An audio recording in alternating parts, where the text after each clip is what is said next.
తనపై ఆరోపణలు చేసే నైతిక అర్హత కేటీఆర్కు లేదని అన్నారు మంత్రి జూపల్లి. గండ్రపల్లి ఘటనలో మంత్రి జూపల్లిని బర్తరఫ్ చేయాలన్న కేటీఆర్ వ్యాఖ్యలను ఖండించారు. నేరళలో అక్రమ ఇసుక దందా ఆపిన దళితుల్ని కేటీఆర్ ఎంత హింస పెట్టాడో అందరికీ తెలుసునని అన్నారు. గండ్రపల్లి ఆరోపణలపై క్షమాపణ చెప్పాలని డిమాండ్ చేశారు.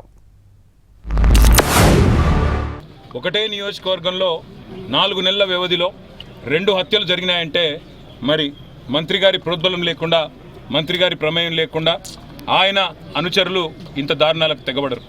ముందుగా రేవంత్ రెడ్డికి నిజంగానే చిత్తశుద్ధి ఉంటే శ్రీధర్ రెడ్డి హత్య విషయంలో ముందుగా మంత్రి గారిని బర్తరఫ్ చేసి తన చిత్తశుద్ధిని చాటుకోవాలి. నెంబర్ 1.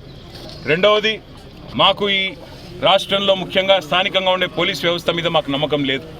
ఖచ్చితంగా అయితే ఒక స్పెషల్ ఇన్వెస్టిగేషన్ టీమ్ వేసి ఎంక్వైరీ చేయడమా, లేదా ఒక వరుస హత్యల మీద ఒక జ్యుడిషియల్ ఎంక్వైరీకి కాల్ చేయడమా, ఈ రకంగానన్నా ప్రభుత్వం తన చిత్తశుద్ధి చాటుకోవాలి. రాజకీయంగా ఏ ఒక్క అంశం కూడా లేదు. అది ఇటువంటి ఆరోపణలు చేస్తాడు కాబట్టి 100% వీళ్ళపైన కూడా ఈరోజు కాబట్టి రేపే తెలుస్తుంది కదా.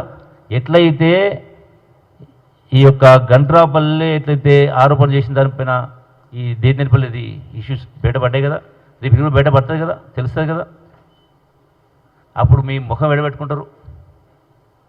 క్షమాపణ చెప్పాలంటున్నా. ఏదైతే ఆరోపణ చేసిండ్రో గండ్రాపల్లి ఇష్యూలో మీకు దమ్ము ధైర్యం ఉంటే ఇవన్నీ పంపిస్తారు రేపే.